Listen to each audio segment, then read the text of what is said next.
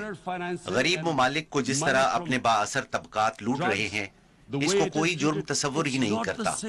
مجھے جب سال پہلے حکومت ملی تو اس سے پہلے والے 10 سالوں میں ہمارے ملک کے مجموعی قرضے میں 4 گنا اضافہ ہوا۔ جو قرضہ 60 سالوں میں لیا گیا تھا اس کا 4 گنا صرف 10 سالوں میں لیا گیا۔ Charge of our government a year back.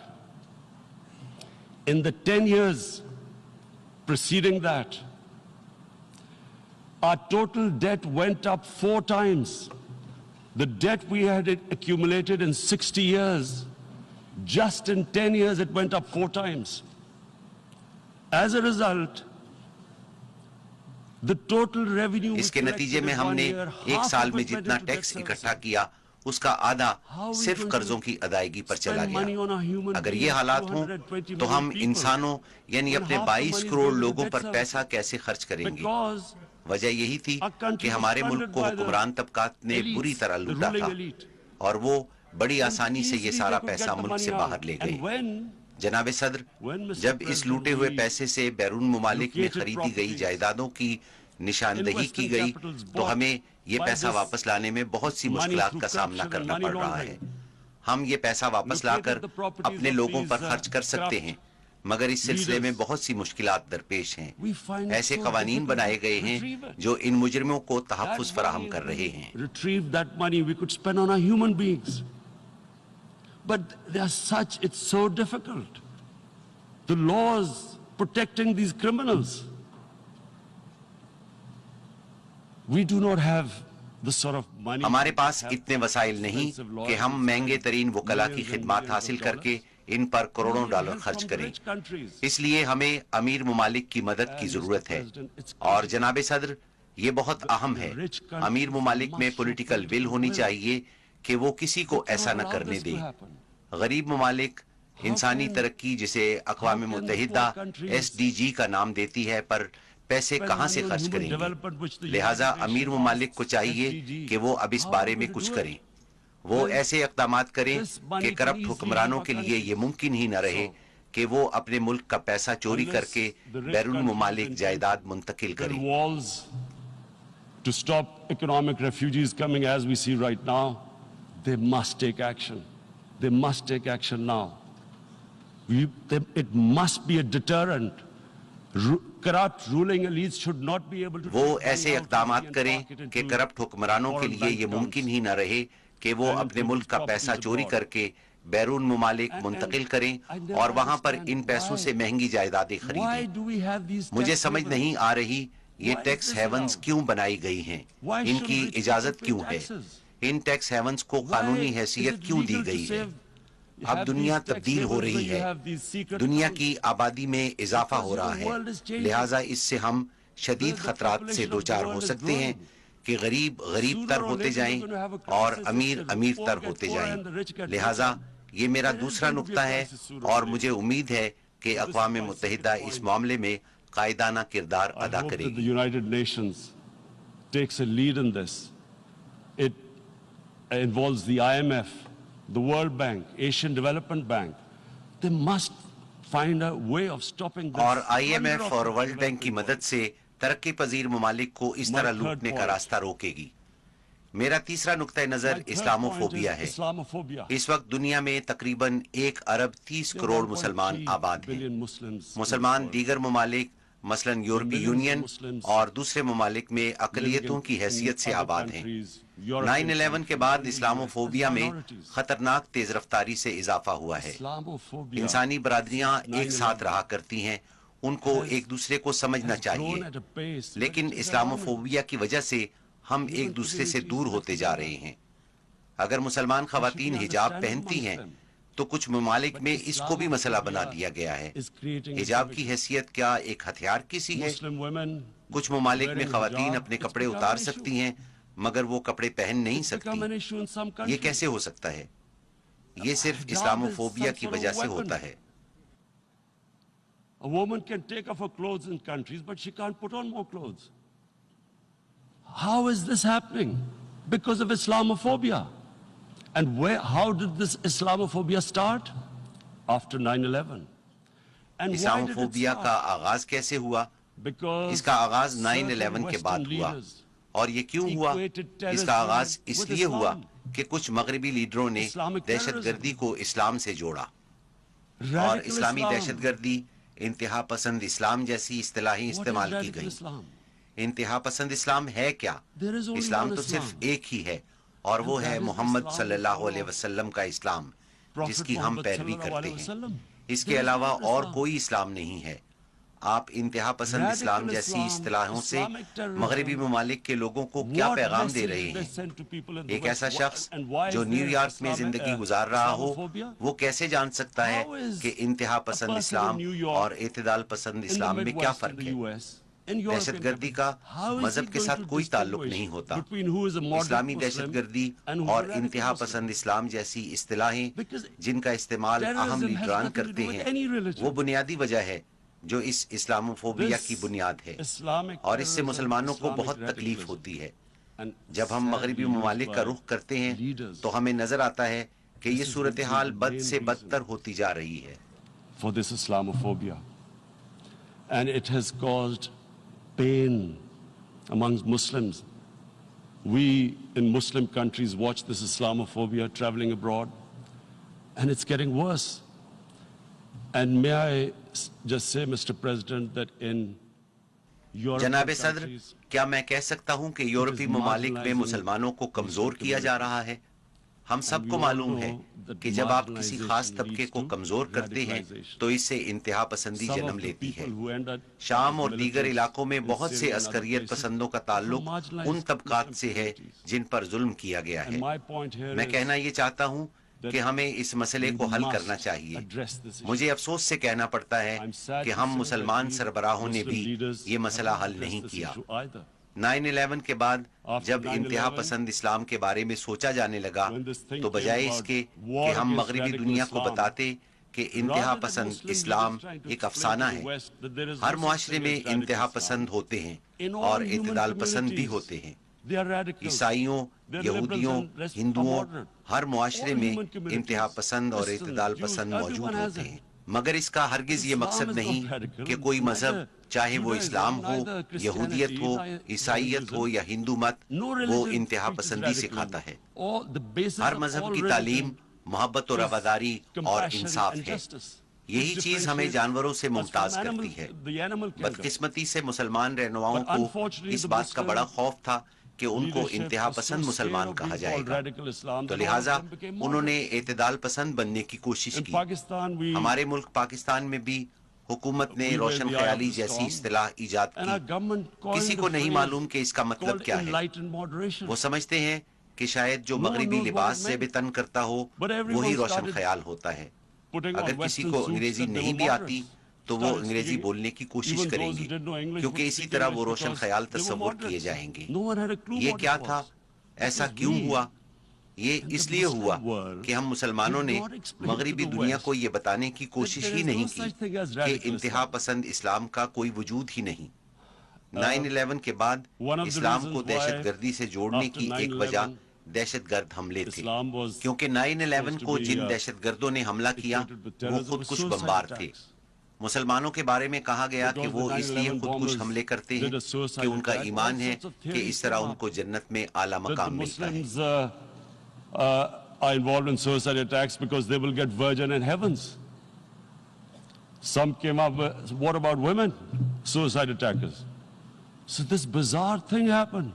No one explained. یہ کیا عجیب و غریب بات ہے.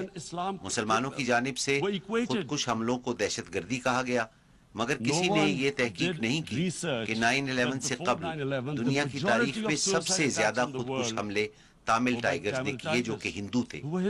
مگر اسی بنیاد پر کسی نے ہندو مت کو دہشت گردی کا مذہب نہیں کہا، اور یہ صحیح بھی تھا کیونکہ ہندو مت کا دہشت گردی سے کوئی تعلق نہیں. یہ سری لنکا میں ان لوگوں نے کیے جن کے لیے جینا عذاب بن گیا تھا.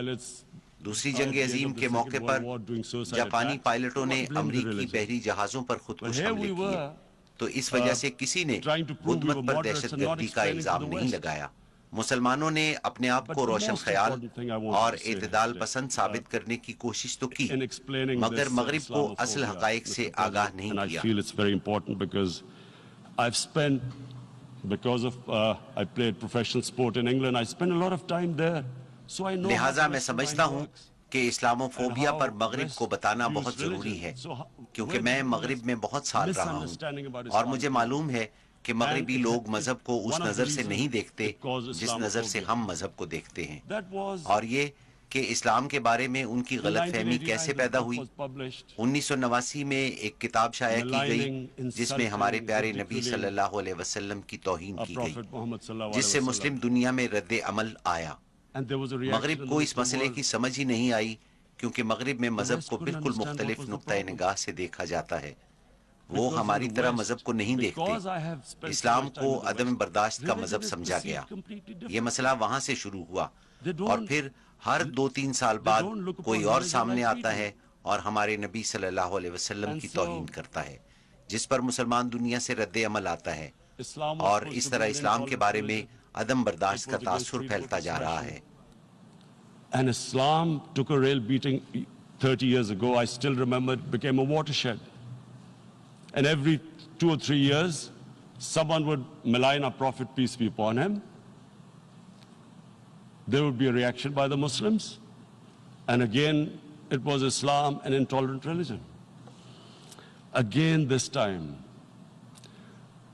I blame a certain section of the people in the West who deliberately provoked this. میں مغرب میں ایک خاص طبقے کو اس ضمن میں ذمہ دار سمجھتا ہوں جو جان بوجھ کر اس قسم کی مذموم کوششیں کرتا ہے، کیونکہ ان کو معلوم ہے کہ اس سے کیا اثرات پیدا ہوں گے. مغربی دنیا کی اکثریت کو اس کی سمجھ ہی نہیں ہے، اور اس سلسلے میں مسلمان رہنماؤں نے مسلمانوں کو رسوا کیا ہے. ہمیں ان کو بتانا چاہیے کہ ہمارے نبی صلی اللہ علیہ وسلم کی ہمارے لیے کیا حیثیت ہے. میں آپ کو بتاتا ہوں کہ ہمارے نبی صلی اللہ علیہ وسلم کی ہمارے دلوں میں کتنی محبت ہے.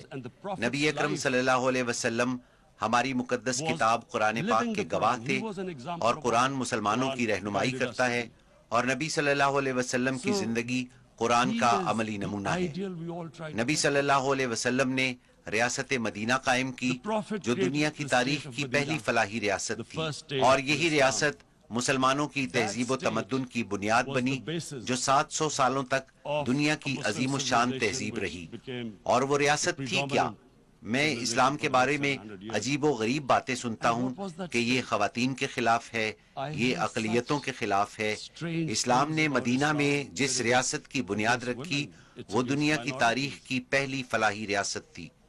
یہ وہ ریاست تھی جس نے پہلی دفعہ ناداروں، بیواؤں، یتیموں اور معذوروں کی ذمہ داری لی، امیروں سے ٹیکس وصول کیا اور غریبوں پر خرچ کیا. The state took responsibility of the weak, widows, orphans, poor people, handicapped.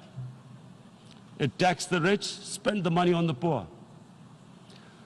The state announced that all human beings are children of Adam. Hence, ریاست نے اعلان کیا کہ تمام انسان حضرت آدم علیہ السلام کی اولاد ہیں. رنگ و نسل کی بنیاد پر ایک کو دوسرے پر کوئی فوقیت حاصل نہیں. پیغمبر اسلام صلی اللہ علیہ وسلم نے اعلان کیا کہ غلام کو آزاد کرنا بہت بڑی نیکی ہے. اس زمانے میں پورے معاشرے کی بنیاد غلامی پر تھی، مگر نبی صلی اللہ علیہ وسلم نے انسانیت کو غلامی سے آزاد کرنے کے لیے عملی اقدامات کیے۔ آپ نے اعلان کیا کہ غلاموں کو بھی برابر کا شہری سمجھا جائے۔ یہی وجہ تھی کہ مسلمانوں میں غلام بھی بادشاہ بنے۔ مصر اور ہندوستان میں غلاموں نے بادشاہی کی اور پھر اقلیتوں کے ساتھ انتہائی اچھا برتاؤ کیا۔ اسلام کے بارے میں یہ تاثر غلط ہے کہ مسلمان اقلیتوں کا خیال نہیں کرتے۔ نبی صلی اللہ علیہ وسلم نے اعلان کیا کہ غیر مسلموں کی عبادت گاہوں کو تحفظ دیا جائے۔ آپ نے اعلان کیا کہ تمام شہری قانون کی نظر میں برابر ہیں۔ رنگ و نسل کی بنیاد پر انسانوں میں کوئی تفریق نہیں۔ میں ہمیشہ اس کیس کی مثال دیتا ہوں کہ اسلام میں چوتھے خلیفہ حضرت علی رضی اللہ تعالیٰ عنہ جو سربراہ مملکت تھے، ایک یہودی سے مقدمہ ہارے تھے۔ To protect the places of worship of all religions. He announced that every person is equal in front of law, whatever his religion or his color. And this incredible case, and I always quote this, that the fourth Khalifa, the head of state of Medina, he lost a case, a court case against a Jewish citizen. سب سے پہلے تو اس سے یہ ظاہر ہوتا ہے کہ تمام شہری قانون کی نظر میں برابر تھے، قانون سے کوئی بالا تر نہیں تھا۔ دوسری بات یہ کہ ریاست مدینہ میں یہودی بھی برابر کے شہری تھے۔ اس سے یہ بھی ثابت ہوتا ہے کہ جب مسلمان معاشرہ اقلیتوں کے حقوق سلب کرتا ہے تو وہ اسلام اور نبی صلی اللہ علیہ وسلم کی تعلیمات سے روگردانی کرتا ہے۔ لہٰذا یہ بہت اہم ہے کہ یہ سمجھنے کی کوشش کی جائے کہ نبی صلی اللہ علیہ وسلم ہمارے دلوں میں رہتے ہیں۔ تو جب ہمارے نبی کی شان میں گستاخی کی جاتی ہے تو ہمارے دلوں کو درد پہنچتا ہے، اور ہمیں اس بات کا علم ہے کہ دل کا درد طبعی درد کے مقابلے میں بہت اذیت ناک اور دردناک ہوتا ہے۔ یہی وجہ ہے کہ مسلمانوں سے رد عمل آتا ہے۔ میں نے ہمیشہ سے یہ تصور کیا کہ جب بھی مجھے موقع ملے گا تو میں دنیا کو، بالخصوص مغربی دنیا کو بتانے کی کوشش کروں گا، کیونکہ مغربی دنیا میں لوگوں کو علم ہی نہیں کہ یہ کتنا حساس معاملہ ہے۔ To the world community, especially to the Western community, because having lived in the Western community, people didn't understand this. When I first went as a teenager to England, there was a... جب میں ایک نوجوان کی حیثیت سے England گیا تو اس زمانے میں حضرت عیسیٰ علیہ السلام پر ایک کامیڈی فلم بنائی گئی تھی، مگر مسلمان معاشرے میں ایسی چیزوں کا سوچا بھی نہیں جا سکتا۔ لہٰذا ہمیں بتانے کی ضرورت ہے کہ ان چیزوں سے کیسے مسلمانوں کے دلوں کو دکھ پہنچتا ہے۔ مغربی معاشروں میں یہودیوں کے قتل عام کے بارے میں بڑی حساسیت پائی جاتی ہے، اور ہونی بھی چاہیے، کیونکہ جن چیزوں سے ان کے دلوں کو دکھ پہنچتا ہے ان کے بارے میں حساسیت ہونی چاہیے، مگر یہی جذبات مسلمانوں کے بارے میں بھی ہونے چاہیے۔ اظہار رائے کی آزادی کے بہانے ایسا کام نہ کیجیے جس سے ہمارے دلوں کو تکلیف پہنچتی ہے۔ ہمارے نبی صلی اللہ علیہ وسلم کی توہین اور بے حرمتی ہرگز نہ کیجیے۔ بس ہم صرف اتنا ہی چاہتے ہیں۔ اور جناب صدر، میں چوتھے نقطے کی طرف آتا ہوں جو میری نظر میں سب سے اہم ہے، اور یہی وجہ ہے کہ میں یہاں آیا ہوں، اور یہ مسئلہ ہے کشمیر کی موجودہ صورتحال۔ اس مسئلے پر آنے سے پہلے میں ایک بات واضح کرنا چاہتا ہوں کہ جب میں اقتدار میں آیا تو یہ میری اولین ترجیح تھی کہ پاکستان ہر وہ کوشش کرے گا جو امن کے لیے سود مند ثابت ہو۔ ہم دہشت گردی کے خلاف جنگ کے مشکل مرحلے سے گزرے۔ 2001 کے بعد ہم امریکہ کی دہشت گردی کے خلاف جنگ کا حصہ بنے، اور یہ پاکستان کی تاریخ کا بدترین دور تھا، کیونکہ اس جنگ میں پاکستان کے 70,000 شہری شہید ہوئے اور معیشت کو 150 ارب ڈالر سے زیادہ نقصان ہوا۔ And Pakistan went through one of its worst periods where 70,000 Pakistanis died and over 150 billion was lost to our economy. And Mr. President, I oppose the war because in the 80s Pakistan had joined the Western countries in جناب صدر، میں اس جنگ کے خلاف تھا کیونکہ 80 کی دہائی میں سوویت یونین کے خلاف جب افغان جہاد شروع ہوا تو ہم اس کا حصہ بنے، اور ان کو مغربی طاقتوں نے فنڈ کیا. گوریلا جنگ کے لیے مجاہدین کے گروپ بنائے گئے جنہیں پاکستان آرمی نے تربیت دی اور مغربی ممالک بالخصوص امریکہ نے مالی امداد فراہم کی. اس کو افغانستان میں جدوجہد آزادی کا نام دیا گیا. روسیوں نے انہیں دہشت گرد کہا مگر ہم نے انہیں مجاہدین کہا. 1989 میں سوویت یونین کو شکست ہوئی تو امریکہ بھی واپس چلا گیا اور ہمیں تنہا چھوڑ دیا. The Americans packed up and left. Pakistan was left with these groups. Come 9/11. پھر سن 2001 میں امریکہ نے افغانستان پر قبضہ کیا اور پاکستان بھی اس جنگ کا حصہ بنا. میں جنگ کے خلاف کیوں تھا؟ اس کی وجہ ہی یہ تھی کہ ہم نے ان مجاہدین کی پہلے ذہن سازی کی. اس لیے جب ہم نے افغانستان میں امریکہ کا ساتھ دیا تو یہ سارے مجاہدین ہمارے خلاف ہو گئے. میں اپنی حکومت سے کہتا تھا کہ ہمیں غیر جانبدار رہنا چاہیے تھا کیونکہ غیر جانبدار حیثیت سے ہم ان کو کنٹرول کر سکتے ہیں، مگر جب ان کے خلاف جنگ کا حصہ بنے تو وہ ہمارے بھی دشمن بن گئے. اور اس طرح ہم ایک خوفناک صورتحال سے دوچار ہوئے اور ہمارے 70,000 لوگ شہید ہوئے. یہ نقصان ہم نے ایک ایسی جنگ میں اٹھایا جس سے ہمارا کچھ لینا دینا نہیں تھا. You become collaborators and they will attack you, which is what happened. They turned against us. We went through a nightmare. 70,000 people killed in a war we had nothing to do with. No Pakistani was involved in 9/11. Taliban Afghanistan میں تھے، القاعدہ افغانستان میں تھی، ہمارا اس سے کیا تعلق تھا؟ مگر ہم نے 70,000 لوگ شہید کروائے. تو لہٰذا جب میں اقتدار میں آیا تو ہم نے فیصلہ کیا کہ ان گروپس میں سے جو کچھ بھی بچا ہے ہم انہیں ختم کریں گے. اور یہ فیصلہ صرف ہم نے نہیں کیا بلکہ پاکستان کی تمام سیاسی جماعتوں نے مشترکہ فیصلہ کیا، مگر بدقسمتی سے اس پر عمل نہیں ہوا. لہٰذا جب میں اقتدار میں آیا تو ہم نے فیصلہ کیا کہ ہم ان تمام گروپس کو ختم کریں گے.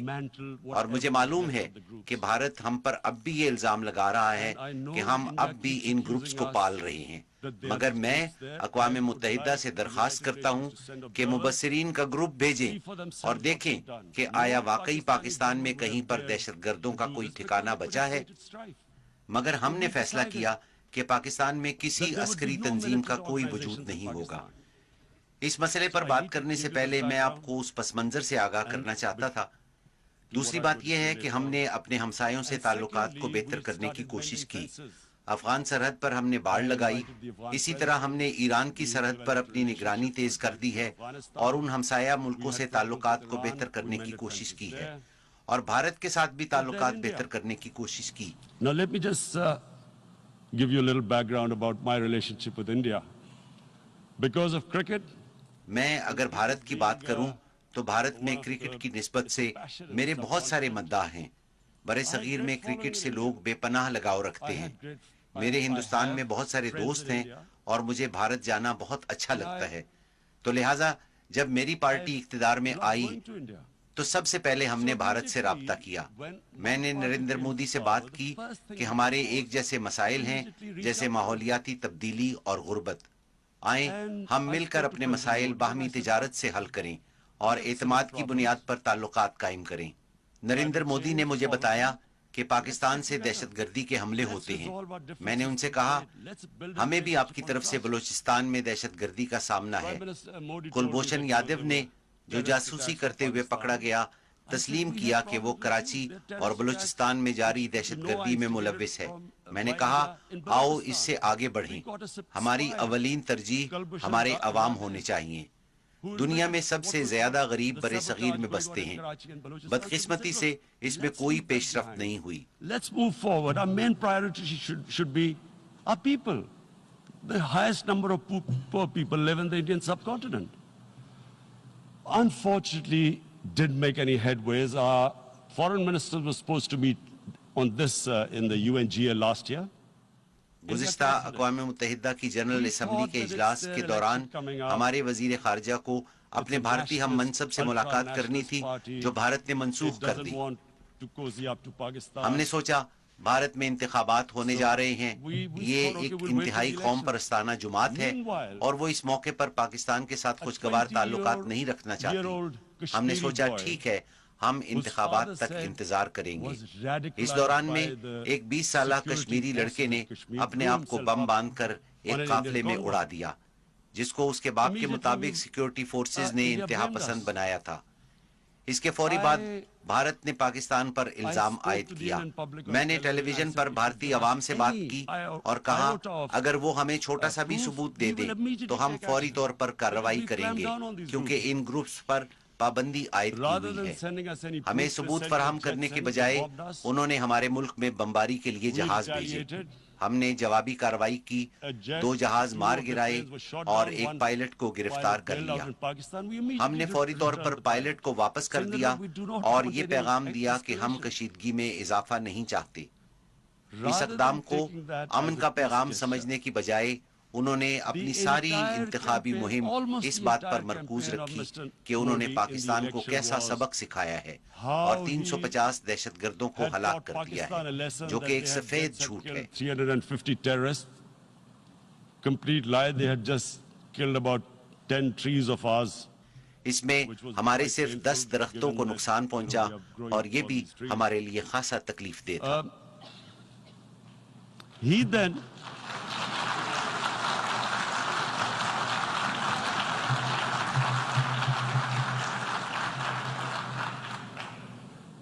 the election campaign.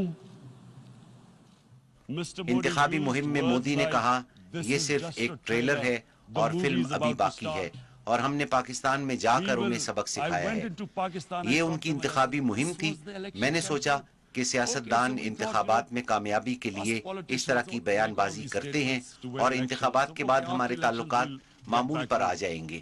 مگر جو ہی انتخابات ختم ہوئے ہم نے بھارت سے رابطہ کیا مگر کوئی جواب نہ آیا اور پھر معلوم ہوا کہ وہ ہمیں FATF کے ذریعے بلیک لسٹ کرانا چاہتے ہیں تاکہ ہم دیوالیہ ہو جائیں.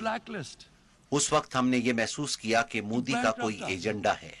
That's when we realized there was an agenda. And that agenda became obvious on the 5th August. یہ ایجنڈا 5 اگست کو بے نقاب ہوا. بھارت نے سلامتی کونسل کی 11 قراردادوں کی خلاف ورزی کی جن میں کہا گیا ہے کہ کشمیر ایک متنازعہ علاقہ ہے اور کشمیر کے عوام کو خود ارادیت کا حق حاصل ہے.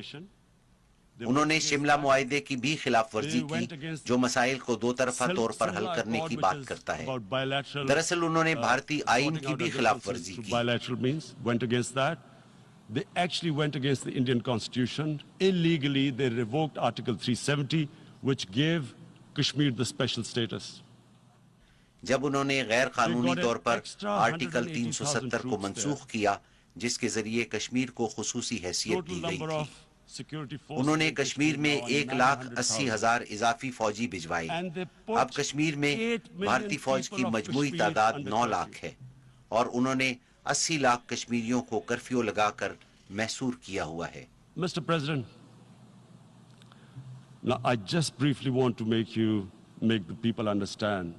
جناب صدر, میں آپ کو مختصر طور پر یہ بات سمجھانا چاہتا ہوں کہ کوئی ایسا کیسے کر سکتا ہے اور مجھے یہ واضح کرنا ہوگا کہ RSS کیا ہے.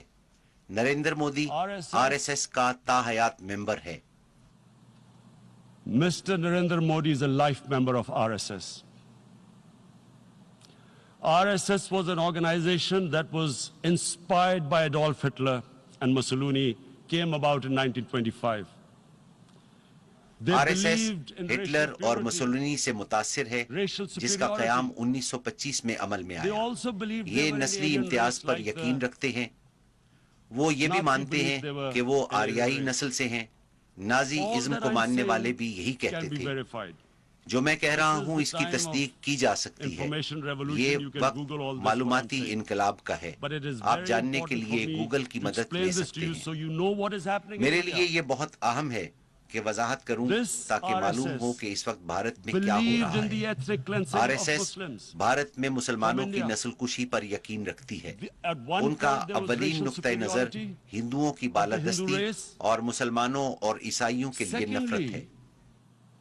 it was hatred for the Muslims and for the Christians, because they believed that this golden age of Hindu civilization was stopped because of Muslim rule centuries back and then the British rule of India.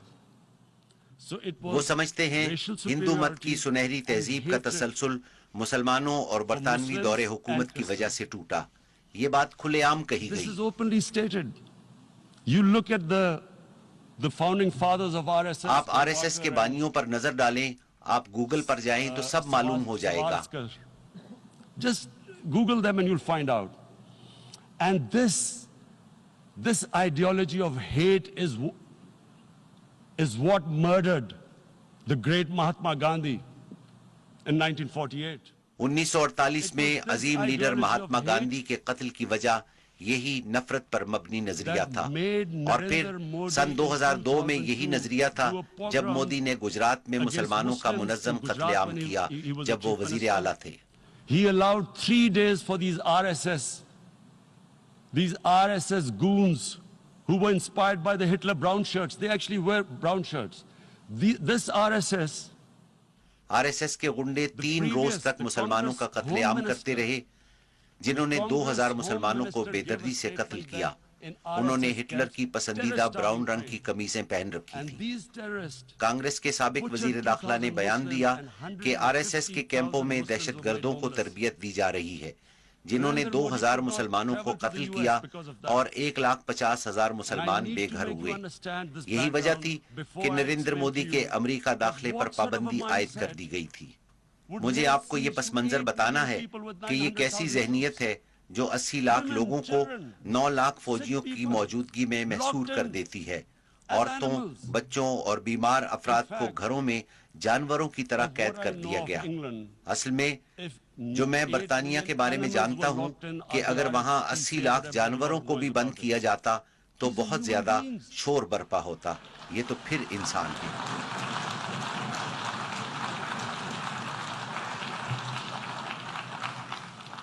And Mr. President, what comes جناب صدر, نسلی امتیاز سے تکبر جنم لیتا ہے اور ان کا آپس میں گہرا تعلق ہے.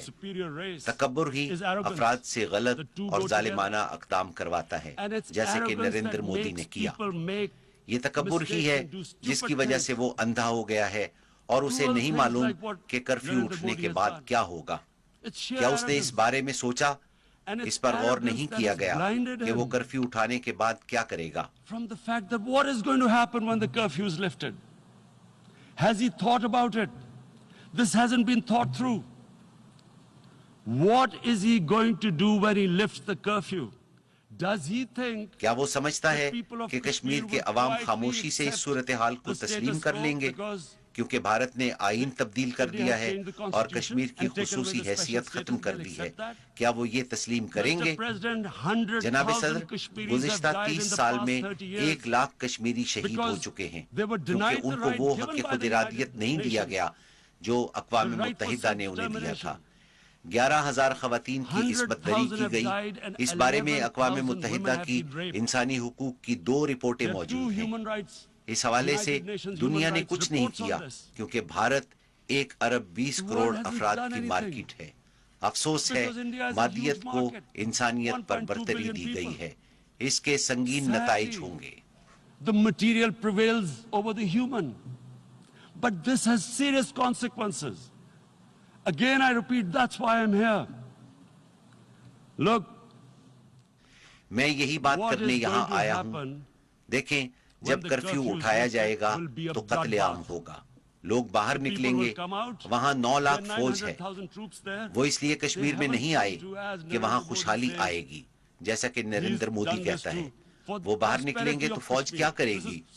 قتل عام ہوگا. کیا اس پر اس نے غور کیا؟ When they come out, there'll be a bloodbath. Has he thought it through what happens then? Mr. President, has anyone thought that what happens when there is a bloodbath? جناب صدر, کیا کسی نے اس پر غور کیا کہ کیا ہوگا جب وہاں قتل عام ہوگا؟ آپ کے خیال میں کشمیری عوام پر کیا What do اثرات you ہوں گے؟ think they will think? آپ کے خیال میں The وہ way they کیا have سوچیں been گے؟ boxed in جس their انداز میں انہیں houses, قید کیا گیا ہے، treated like ان کے worse ساتھ than animals. جانوروں سے بھی بدتر No سلوک rights. کیا گیا ہے، تمام Thousands سیاسی of all قیادت the بھی political حراست میں leadership ہے، has been arrested, جنہیں taken out کشمیر of سے باہر Kashmir. منتقل کیا گیا ہے، Even those حتیٰ Kashmiri کہ leaders بھارت who کے were حامی pro-India have been Kashmiri taken out. رہنماؤں کو بھی وہاں سے بھیج دیا گیا ہے۔ 13,000 boys have 13,000 been picked up نوجوانوں کو گرفتار and taken کیا to گیا ہے God knows اور which معلوم نہیں frustration. کہاں رکھا گیا ہے۔ So what do they think? آپ کے خیال میں What will Kashmiri the people عوام of کیا Kashmir کریں do گے when جب they کرفیو lift the اٹھے گا؟ curfew? وہ سڑکوں They پر will be نکلیں out گے of the streets. تو فوجی And what رد will the عمل میں ان soldiers پر do? گولی They will چلائیں shoot گے۔ them. پہلے ہی وہ They've پیلٹ گن already کا used استعمال pellet کر guns, رہے ہیں، blinded جو گزشتہ 5 young سال boys. سے ظلم جاری ہے In the اور last پیلٹ 6 گن years, سے نوجوانوں کو the 5 years بصارت سے oppression that محروم has کیا gone جا on in رہا ہے، Kashmir. جس کے نتیجے میں کشمیریوں میں And so انتہا پسندی بڑھے گی۔ Kashmiris will be further جناب صدر، radicalized. پھر ایک اور پلوامہ Mr. ہوگا President, there will be another اور پھر Pulwama. بھارت جو ہم پر And پہلے guess what ہی India الزام will blame لگا us? رہا ہے، They're مزید already الزامات blaming لگائے us. گا۔ They're saying وہ this, کہہ رہے all this ہیں is happening کہ یہ because of سب کچھ Pakistan. پاکستان کی وجہ سے One ہو of رہا their, ہے۔ ان کے وزیر defense دفاع نے minister کہا said there کہ are control line 500 per terrorists 500 lined up on the دہشت border گرد to go in. بھارت میں داخلے کے لیے تیار ہیں۔ Why would Pakistan Pakistan 500 send دہشت گرد 500 کیوں بھیجے گا جہاں when 9 there are لاکھ فوج 900,000 موجود ہے؟ troops? What وہ ان impact پر are they کیا going to اثر make? ڈالیں گے اور ہم What will they ایسا do? کیوں کریں گے؟ کیا ہمیں معلوم And نہیں why would- کہ جب وہاں دہشت Don't گردی we کا واقعہ know ہوگا تو that the کشمیریوں moment پر there is مظالم some میں terrorist اضافہ attack, ہوگا؟ all ہم that 9 will lakh happen is فوجیوں there'll کو be یہ further موقع فراہم cruelty and کریں گے oppression of the کہ وہ people of کشمیریوں Kashmir. کو مزید We دبائیں۔ will just give the 900,000 troops to further crush the people of Kashmir. And then we'll give the Indian government اور an بھارتی excuse that حکومت look, کو بھی یہ Pakistan موقع is دیں a گے terrorist state کہ وہ and Pakistan this per mantra دہشت that گردی has کا gone الزام on, لگاتے ہوئے Islamic terrorism. اسلامی دہشت گردی کا منترا دہرائے، The moment you جس سے use سنتے ہی this ساری دنیا اپنا catchword, منہ پھیر لیتی Islamic ہے terrorism, اور کوئی انسانی the حقوق whole کی world بات نہیں turns کرتا، away. اور No one آپ talks جو about چاہیں human وہ کریں۔ rights. You can جو do آج whatever you کشمیر میں want ہو رہا because ہے what has happened وہ in اسلامی Kashmir because دہشت they گردی keep کی using رٹ this word, لگاتے رہیں گے Islamic terrorism. جو کہ وہ اب کر رہے ہیں۔ And this is what ہمیں they're اس سے doing کیا right فائدہ now. ہوگا اور What do کشمیری we عوام پر benefit ظلم from- میں اضافہ ہوگا، from, اور ہم یہ کیوں چاہیں گے؟ further لیکن increasing the بھارت کے cruelty of the pass people of کوئی Kashmir. اور بیانیہ نہیں۔ جب وہ کرفیو اٹھائیں گے and why جو بھی would رد we عمل want آئے this? گا اس کا الزام پاکستان پر لگے گا۔ But there is no other narrative left for India. As when they lift the curfew, whatever happens, Pakistan will be blamed, and there is always a danger of another Pulwama. They will again. ایک اور پلوامہ کا خطرہ ہر وقت موجود ہے، ہو سکتا ہے وہ دوبارہ ہم پر حملہ کرے اور پھر وہی سلسلہ دوبارہ چل پڑے۔ اور نریندر مودی کیا سوچتا ہے کہ اس وقت بھارت میں 18 کروڑ مسلمان کیا سوچ رہے ہیں؟ کیا وہ یہ نہیں دیکھ رہے کہ کشمیریوں کے ساتھ وہاں کیا ہو رہا ہے؟ 55 دنوں سے وہ گھروں میں قید ہیں، کیا وہ نہیں دیکھ رہے؟ آپ نہیں سمجھتے کہ بھارت میں رہنے والے 18 کروڑ مسلمان کیا انتہا پسندی کی طرف مائل نہیں ہوں گے؟ اور جب وہ انتہا پسند بن جائیں گے تو پھر سارے بھارت میں ایسے ہی واقعات ہوں گے، ہم پر دوبارہ الزام لگے گا۔ Again we will be blamed. And I'm warning you right now, again we will be blamed. میں آپ کو خبردار کر رہا ہوں کہ ہم پر دوبارہ الزام لگے گا۔ جناب صدر، 1 ارب 30 کروڑ مسلمانوں کے بارے میں کیا خیال ہے جو سب دیکھ رہے ہیں؟ انہیں معلوم ہے کہ کشمیر میں ہندوؤں کے ساتھ نہیں بلکہ کشمیری مسلمانوں پر ظلم ہو رہا ہے۔ انہیں معلوم ہے کہ یہ سب کچھ ان کے مذہب کی وجہ سے ہے۔ آپ کیا سمجھتے ہیں کہ اگر 80 لاکھ کے بجائے محض 8,000 یہودیوں کے ساتھ یہ سلوک ہو تو وہ کیا سوچیں گے؟ یورپ کے لوگ کیا سوچیں گے؟ کسی کے ساتھ بھی ایسا ہو تو وہ کیا سوچے گا؟ کیا ہم کمتر مخلوق ہیں؟ کیا ہمیں اس سے تکلیف نہیں پہنچتی؟ اور پھر کیا ہوگا؟ 1 ارب 30 کروڑ مسلمانوں میں سے کچھ ہتھیار اٹھا لیں گے۔ Are we a children of a lesser God? Is it not going to cause us pain?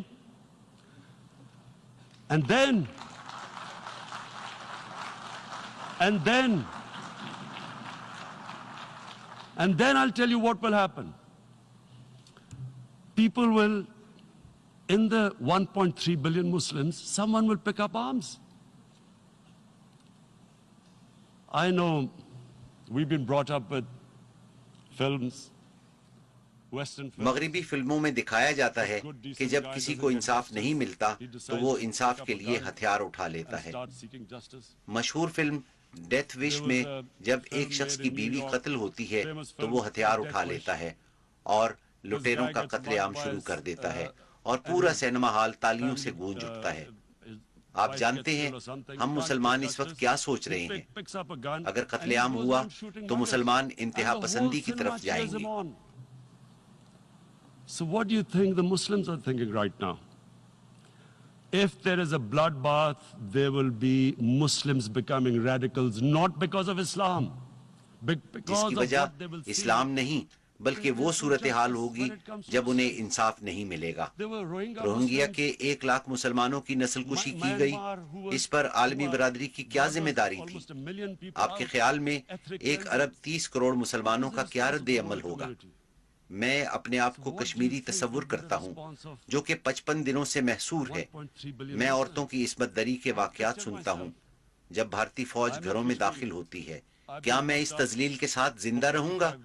میں ہتھیار اٹھاؤں گا. I have heard about and there are rapes, Indian army going into homes, soldiers. Would I want to live this humiliation? Would I want to live like that?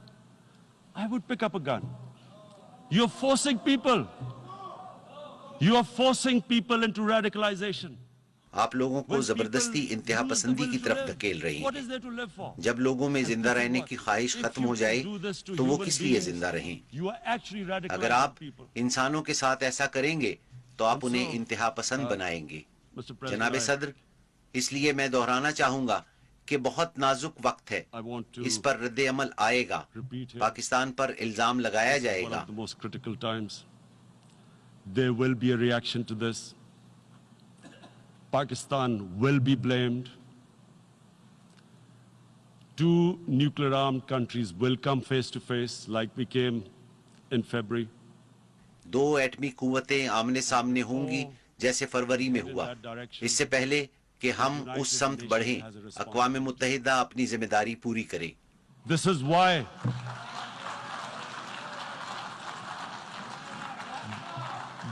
why the United Nations came into being. یہی وجہ ہے کہ 1945 میں اقوام متحدہ وجود میں آئی تھی. آپ کو اسے روکنا ہوگا. میں سمجھتا ہوں کہ ہم 1939 میں واپس چلے گئے ہیں جب جرمنی نے چیکوسلواکیہ پر قبضہ کر لیا تھا. عالمی برادری کیا کرے گی؟ کیا یہ 1 ارب 20 کروڑ عوام کی مارکیٹ کو خوش رکھے گی یا انصاف اور انسانیت کے ساتھ کھڑی ہوگی؟ A market of 1.2 billion, or is it going to stand up for justice and humanity?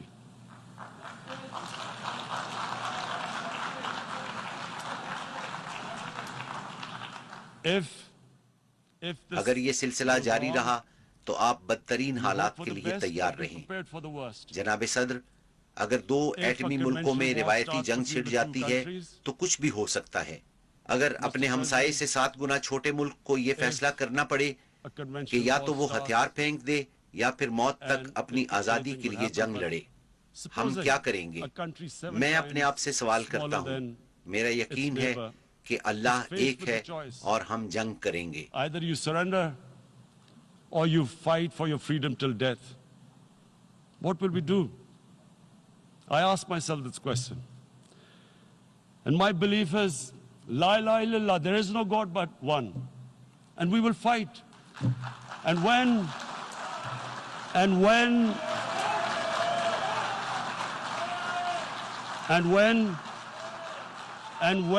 a nuclear اور جب armed country ایٹمی fights ممالک to the آخر end, تک جنگ لڑتے it ہیں will have تو اس کے نتائج consequences سرحدوں far سے beyond آگے the نکل borders. جاتے ہیں. اس کے دنیا It will پر have اثرات ہوں consequences for the گے. world, یہی which is وجہ ہے کہ why میں I یہاں repeat آیا it ہوں. here. میں خبردار کر Because رہا I'm ہوں. warning you, it's یہ not a دھمکی threat. نہیں، خوف It's a اور fear, پریشانی worry ہے. ہم that کس where طرف are جا we رہے headed? ہیں؟ میں یہاں I've اقوام come here to متحدہ tell کو the بتانے UN, کے لیے آیا ہوں you've got کہ to, یہ this is آپ the کا test of the امتحان ہے. United Nations. آپ ہی نے You are the کشمیریوں one کو who guaranteed حق the خود people of ارادیت Kashmir دیا the تھا. right of self-determination. وہ اس پر عمل درآمد نہ ہونے کی وجہ سے مشکلات They میں are ہیں. suffering because of that. And this is the time. This is the time not to appease like in 1939. یہ کسی کو خوش کرنے کا وقت نہیں جیسا کہ 1939 میں کیا گیا. یہ فوری کارروائی کا وقت ہے. پہلا اقدام یہ کہ بھارت ہر صورت غیر انسانی کرفیو کا خاتمہ کرے جو کہ 55 دنوں سے جاری ہے. ہر صورت تمام It قیدیوں must free اور all 13,000 political نوجوانوں کو prisoners, رہا especially کرے. those 13,000 والدین boys کو that معلوم have been نہیں picked up. ان کے Parents بچے don't know کہاں where they've ہیں. disappeared. اور پھر عالمی برادری And then ہر صورت کشمیریوں کو ان کا حق خود the world ارادیت community دلوائے. شکریہ. must give the people of Kashmir their right of self-determination. Thank you.